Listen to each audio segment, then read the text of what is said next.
கடவுளை விட உனக்குள் இருக்கும் கடவுள் தான் சிறந்தவர். அதுதான் பெரிய ஞானிகள்லாம் கடவுள் என்று சொன்னாங்க. கடவுள் என்றால் உள்கட என்று அர்த்தம்.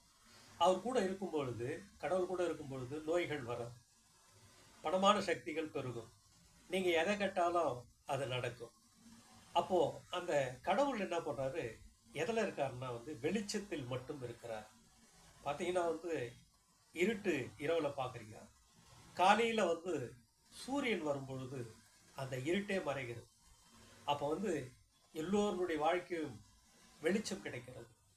இந்த வெளிச்சம் எப்படி கிடைக்கிறது என்ற விஷயத்தை நீங்கள் தெரிந்து கொண்டால், வாழ்க்கையில் பல எண்ணங்கள் உள்ளுக்குள்ளே நிறைய எண்ணங்களை நாம் வகுத்து வைத்திருப்போம். அப்போ அந்த இருளில் போகும்போது அந்த எண்ணங்கள்லாம் வாழ்க்கையில் நிறைவேறது கிடையாது. அதனால்தான் பெரிய ஞானிகள்லாம் வெளிச்சத்தை உற்பத்தி செய்தார்கள். எங்க வெளிச்சம்னா, இந்த பிரபஞ்சத்தினுடைய அந்த கலர்ஸ் தான் வெளிச்சம் என்று சொன்னார். அதில் பார்த்தீங்கன்னா முழுமையான கலர் பார்த்தீங்கன்னா மஞ்சள் கலர். இந்த மஞ்சள் கலரை தினமும் ஒரு 5 மணிக்கெல்லாம், ஒரு 4 மணிக்கெல்லாம் எழுந்துட்டு மனதார நினைக்கும். அப்போ மனதார நினைக்கும் பொழுது நல்ல மூச்சை ஒரு 7 தடவை நல்லா இழுத்து விடுங்க. அந்த கலரை மனதார உள்ளுக்குள்ள அமைச்சிட்டே இருக்கும். அனுப்ப அனுப்ப அனுப்ப அனுப்ப அது கடவுளுடைய சக்திகள் உங்களுக்கு எல்லாமே கிடைக்கும். அப்படியாப்பட்ட சக்திகள் இறைவன் நமக்குள்ளே படைத்திருக்கிறார். இந்த ரகசியத்தை ஒவ்வொருவரும் உணர்ந்து கொள்ள வேண்டும். உணர்ந்து கொண்டு நான் வாழ்க்கையை வெளிச்சமாக்கி கொள்ள வேண்டும். எப்பவுமே வெளிச்சத்தில் தான் நம்ம வாழணும். இருட்டில் வாழ்ந்தோம்னா இருளாக இருப்போம், வெளிச்சத்தில் வாழும்போது வெளிச்சமாக இருப்போம்.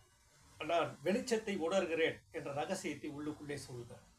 நான் வெளிச்சமாக இருக்கிறேன், நான் வெளிச்சமாக இருக்கிறேன், நான் வெளிச்சமாக இருக்கிறேன், நான் வெளிச்சமாக இருக்கிறேன், நான் வெளிச்சமாக இருக்கிறேன்னா அந்த வெளிச்சமான சக்திகள் இறைவன் நமக்குள்ளே கொடுத்திருக்கிறான்.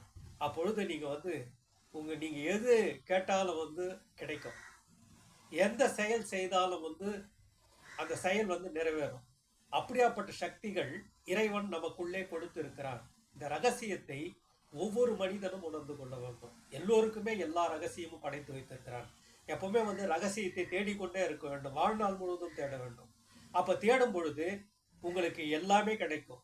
தட்டினால் தான் திறக்கும், கேட்டால் தான் கொடுக்கும். இந்த மனமானது அவ்வளவு சக்திகள் இருக்கிறது. அதை வாழ்க்கையிலே ஒவ்வொருவரும் புரிந்து கொண்டு வாழ்க்கையை சிறப்பாக வாழ கற்றுக்கொள்ள வேண்டும். இந்த ரகசியத்தை எல்லோருமே அறிந்து கொண்டு உங்கள் வாழ்க்கையை வெளிச்சமாக்கி கொள்ளுங்கள்.